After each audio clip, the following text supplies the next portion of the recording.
In the post-war world, after World War II, every country in the West has had a full employment policy, which means not that we've had full employment. On the contrary, as you know, we've been having increasing unemployment in recent years. But that every time, for quite a period, there was a threat of unemployment or unemployment started to rise. There was a strong tendency by government to say, we've got to do something about this. We have to print more money. We have to spend more money. We have to stimulate the economy. The result of which has been to create an increased quantity of money that in the first instance has had some favorable effects on employment, but only temporarily, only so long as you could fool the people. And then, when people got on to what was going on, it came out in the form of inflation. In the United States, we've also had, and in most countries, a third, less important factor that has contributed to excessive increases in the quantity of money. And that has been mistaken policies by the central bank. Professor Segan referred to the mistake of the Federal Reserve Bank in the late 20s, early 30s. From 1929 to 1933, the quantity of money in the United States went down by a third. And that was a major factor that produced the catastrophe. That was a great mistake of the Federal Reserve. It learned from that mistake. Government agencies, like people, don't always make the same mistake the next time. They make a different one. And since that period, the central banks have tended to make the mistake in the opposite direction. Their mistake has almost always been caused by confusing their function, by thinking that they had something to do with interest rates, instead of recognizing that their real function was to control the quantity of money. What about international influences? The government is particularly fond of citing this to say, oh, well, you mustn't blame us for inflation. We've imported it from abroad. There's a worldwide inflation, and how can you expect the United States to stay clear of inflation if all the rest of the countries of the world are inflating? Now, that was a valid explanation before 1971, when we had a worldwide system of fixed exchange rates. In that case, it is true that inflation in one country would tend to spill over into another because it would influence the quantity of money. In that case, it was inflation in America that produced in the United States that produced inflation in many countries around the world, because their currencies were linked through a fixed exchange rate with ours. But today, that explanation is not valid. As long as countries have variable, floating, flexible exchange rates between their currencies, inflation is a national phenomenon and not an international phenomenon. And the proof of that is very simple. If inflation is a worldwide phenomenon, inflation is a worldwide phenomenon, but it's not an international phenomenon. You know, in every country of the world you have too high taxes, but high taxation is not an international phenomenon. It's just that all the nations of the world do it at the same time. In the same way, you have inflation in many countries.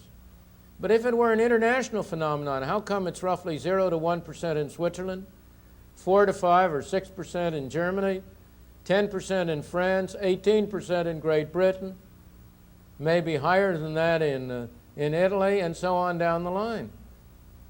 No, inflation is a national phenomenon produced by monetary policy and other policies within the countries. Now, so much for the cause of inflation. It's very easy to say what the cure is. There's no problem how to stop inflation. That's the easiest thing in the world to say. In order to stop inflation, you have to have the government spend less and print less. That's the only way you're going to stop inflation.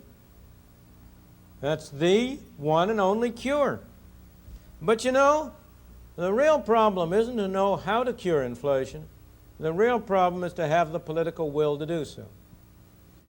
Some years ago, my physician told me about a young man who was a patient of his who had a debilitating disease, as a result of which his fingers were threatening to fall off, his toes were threatening to fall off. And my physician said, you know, that young man could be cured in no time. The only thing he has to do to be cured is to stop smoking. But I cannot in any way bring him to stop smoking. He refuses to do it. Now, the disease was curable in one sense, but it was not easy to do it. An analogy that in some ways is much closer to the problem of inflation. It's a very literal analogy, but also something of a medical analogy, is alcoholism. The thing about alcoholism is that when you go out on a toot, the good effects come first, and the bad effects only come the next morning when you have the hangover. Now that's exactly the way it is with inflation. When you start inflating, the good effects come first. After all, the government's printing money, everybody thinks he's richer, he's got all these pieces of paper. And initially it does have that effect. It makes business good, it expands output. It's only after a while, when it's worked its way through to inflation, that the bad effects come later, and you then have inflation. Similarly, on the other side, the great problem in curing an alcoholic is that the bad effects come first, and the good effects come later when you try to cure it. If a man who has been subject to a craving for alcohol goes off the wagon, it's terrible. He's got a terrible time getting rid of his craving. But if he once can succeed in doing so, everything will be fine. It's exactly the same thing with inflation. If you succeed in slowing down inflation, you will initially have some very difficult times. Just as inflating stimulates the economy temporarily, so slowing down inflation slows down the economy temporarily. When most people say they want to stop inflation, what they mean is that they want the prices of the things they buy to go down and the prices of the things they sell to go up. But since what one man sells is what another man buys, that's a neat trick if you can do it. And as a result, people aren't really serious when they say they want to stop inflation. Now, I've already said that if you start to cure inflation, you will get some bad effects first. Let me emphasize that those bad effects are not themselves a cure. They are side effects of a cure. If you have your appendix out, if you go to a doctor and say, and he says, you have appendicitis, you've got to take your appendix out. But after your appendix is out, you'll have to stay in bed. It used to be 2 weeks, now it's 10 minutes. But you'll have to stay in bed for a little bit. And you say to him, well, you know, I think I'll just stay in bed and not have the operation. That isn't going to cure you. And in the same way, unemployment is not a cure for inflation. I can tell you 100 ways to create unemployment that will produce more inflation, not less. I may say that used to be a proposition that people found it difficult to understand. But the experience of the past 10 years or so has done a great deal to make people understand that it's perfectly possible to have unemployment and inflation go along simultaneously. In fact, we've coined some ugly new words like stagflation and slumpflation to try to explain this phenomenon. Or I shouldn't say to explain it, to name it. So unemployment is not a cure for inflation, but it is an almost inevitable side effect of an effective cure. Now, why should that be? Why is it that there seems to be no way to cure inflation without going through at least a temporary period of relatively slow growth and relatively high unemployment? The answer is, fundamentally because of the time delays between the turning of the printing press and the ultimate effects on output and on prices. Both ways you produce the same result. Look on the upgrade. Suppose the government first prints money and spends it to pay for its expenses.